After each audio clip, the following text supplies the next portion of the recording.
my man. First off, what'd you think of this Olympic team and how they performed, and obviously winning the gold? Man, I thought this team was very well put together. Offensively, defensively. Um, you had your superstars where you knew when it's time to get a bucket. You knew when the game got tight. You knew which guys you needed to go to, who you could go to. So I thought the team was well put together. Man, I'm glad you mentioned that because a lot of people think if you just put a bunch of stars together, send them on these international tours to play basketball, it's just going to work. How important is it to have the right pieces in the right places? Well, you just got to make sure these guys are going to jail. You got to make sure you got the right superstars out there, not somebody that's just thinking about scoring. If you put a bunch of guys out there, all they want to do is score the ball, who's going to play defense? Yeah, facts. So you got to put a mixture of guys who's willing to sacrifice their offense, for the better half of the country, really, to play for the gold and play to win, the world champions, the world championship. So,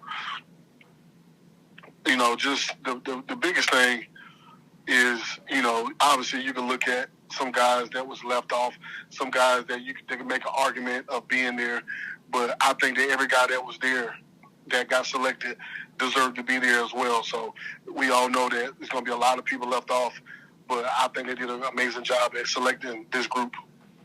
Now, I was asked this question, Felt, so I got to ask you, does this team, you probably already know where I'm going, this team beat the Dream Team, or does the Dream Team beat this 2024 team, and why, in your opinion?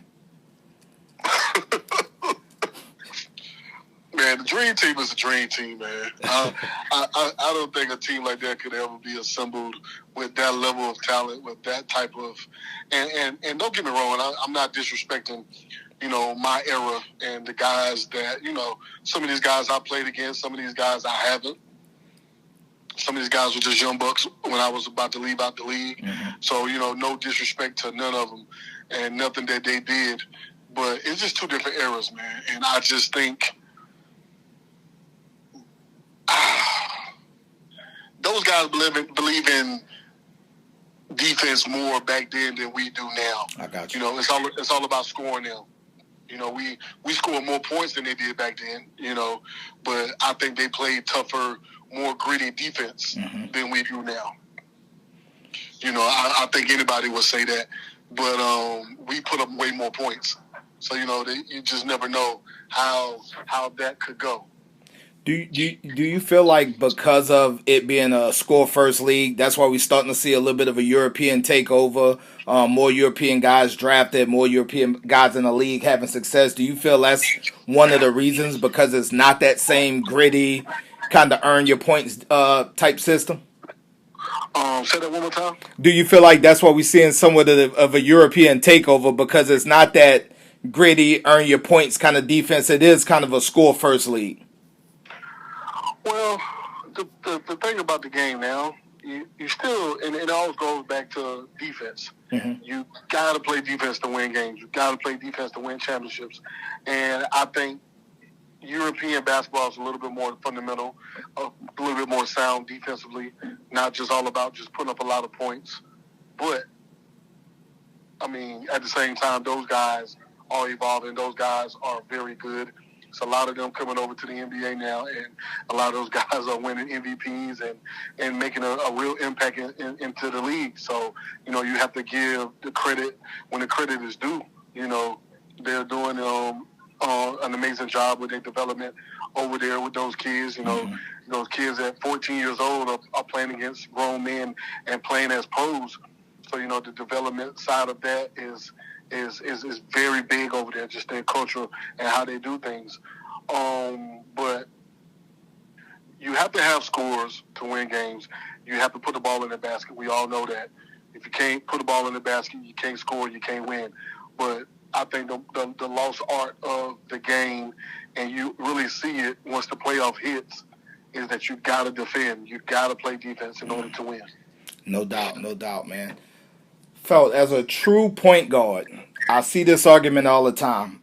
In your opinion, is Steph Curry a point guard? I think he is. I think he does. I think he's a. To me, he's a combo guard overall.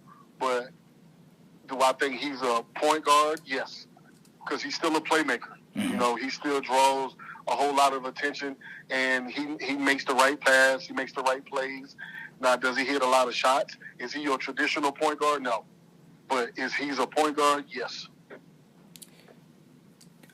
When when you talk about basketball now, because there's a bunch of podcasts, there's a ton of ways that former players, and I love seeing all these former players start these podcasts and just give us their take as opposed to not so much people that's never done it, but people that hasn't been in the position.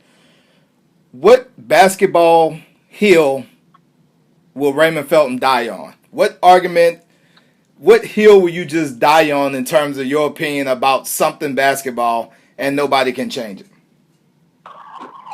My opinion about basketball is the same way I approach life. It's the same way I think about life. Is whatever you put into anything is what you get out of it. And I feel like, and that's the one message that I give to the kids today as a coach, as a trainer, as a OG. You know that some of these young guys call me in the league. Is that what you put into it is what you get out of it. So if you go hard, you put the time into it, and prime example is a guy like Kobe Bryant. Just the Mamba mentality. I'm up before everybody. I'm doing things that nobody else is doing. So it's going to show. His just the things that he was able to accomplish before he left us. On and off the court just shows. Like what you put into this, what you put into anything is what you get out of it, and that's my message. That's something that I live on, and that's something that I die on. Whatever you put into the game of basketball is what you're going to get out of the game of basketball. Man, you got 14 seasons out of this thing. Amazing player. You talked about kind of old school versus new school. What are the pros and cons to teaching young kids, teenagers, the game of basketball in today's culture, in today's society? It's funny you say that. It's funny you say that, man, because these kids now can go on YouTube and look at a trainer, and a trainer can tell them how to dribble the ball and how to do certain things. And my thing is, man, I'm hands on. I've been approached about doing YouTube videos and things like that. It's something that I may do, because that's just the way of the world. Everything is just social media now.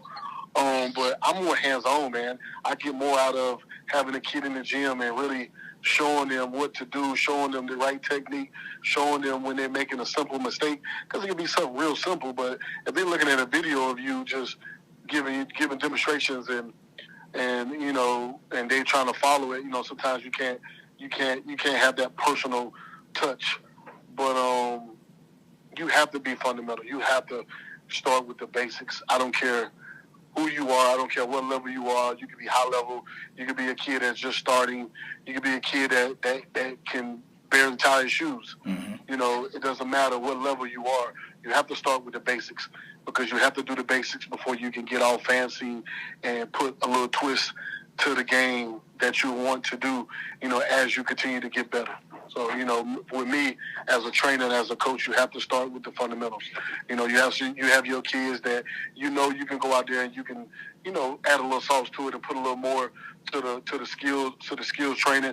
But then you have your kids that you have to be more basic. That's just based on what you see with their development. Man, this is more of a personal question. Given all you accomplished at North Carolina, was it a gift and a curse for you to be selected by Charlotte? Or was it the perfect situation for you to be centered where you played ball and you're from South Carolina, so it's close? I can't say it's a curse. It definitely was a gift. Just for the things I was able to do off the court. Being close to family and having that time to mature.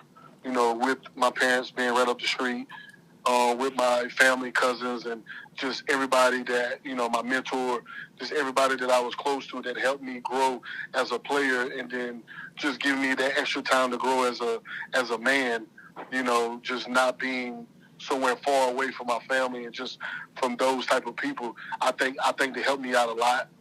because being 21 years old and, making that type of money and just, putting it in a young guy's hand and not having no guidance, can go left very fast for you. Definitely. So, it was more of a gift than I could say a curse.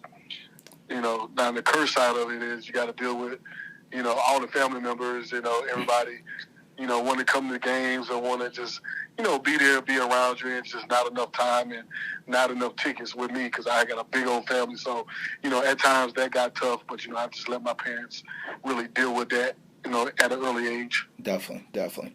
I'm going high school, pro, college, doesn't matter. What was Raymond Felton's basketball moment? What's that moment for you that just will always stick out in your mind? For me, it's the 3-pointer you hit in the championship game. But for you, what was that moment for you? I think the moment for me, man, when I got the opportunity as a sophomore going into my junior year, it might have been my junior year going sophomore year. I think it was my junior year going into my sophomore year, and I was considered, one of the top point guards in the country. And you had a couple of guys that they still kind of had ranked in front of me, and guys like Carmelo and LeBron, Lenny Cook. And LeBron was underclass. He was an underclassman. He was a year under me, but still, just a kid that he was a kid that was talked about at a very high level. Mm-hmm. Maury Stoudemire, all those guys, was just ranked before me at that time, and it was just one of those things, man. I went to ABCD camp, got a chance to be coached by Sacramento Kings head coach Mike Brown right now. He was my coach at the camp at that time, and just to be coached by a caliber coach like that, NBA caliber coach, and just to hear the things that he said to me, and for him to tell me that you will be in the league one day and you got a chance. It's all about what you do from this point on. It kind of stuck with me, and that was like the changing moment, really, of my career, because you can hear people say where you from, you're good enough, you're really good, but to go on a national stage like that and go perform and then go outperform all the point guards in your class, head to head, played against all of them and beat all of them, and make the all-star team of that camp that year and leave that camp as the number one point guard in the country, and starting off my senior year as number one point guard in the nation, top 3 player in the country. At the end of my senior year, being a Naismith National Player of the Year. Just that moment, man, just having that opportunity for a kid that's from South Carolina in a small town. Most kids in my area don't get to go to those type of camps. Definitely. Get invited to be in those type of camps. So in that moment when he told me that I am a pro and what I do from this point is on me and about me getting there, and it just stuck with me, man. And I was already a gym rat, but I stayed in the gym and I just worked. I worked, and I got to Carolina, and I was able to do some big time things there.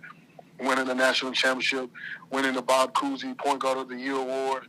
That year we won it, and leaving that year and then getting into the draft, man, and getting drafted top 5 in the draft that year, number 5 pick. So I think the rest part of it is just history, after that.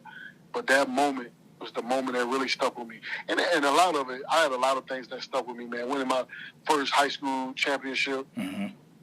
Winning the championship at Carolina, just so many things, getting drafted, so many things that I can put up there. But that moment really stuck with me, man, with Mike Brown being my coach. That's awesome, bro. I always like to end with a somewhat fun question, so I'll get you out of here with this one. Given everything you accomplished, everything you just named about your North Carolina accomplishments, what would have been Raymond Felton's NIL number? Ooh, man. I need about 1.52 million. You know what I'm saying? I'm For seeing sure. kids getting 500, 600,000, coming out. I was considered the top recruit, number 1 pick the number 1 recruit. So the number 1 player overall, number 1 point guard. So yeah, my NIL deal, I need about 1.52. Definitely would have been M's. Definitely M's. Yeah, man. And it might have been more than that nowadays. What these kids are getting, Man. it's crazy. I'm happy for them, but I just don't want to. I don't want these kids to lose the drive and the hunger to get to the NBA. Yes. Because that's still the ultimate goal and the highest level to play. But I am happy that they are able to get paid in college now. Something that I always said should have happened. Without so a doubt. I'm happy for that. For sure, bro. It's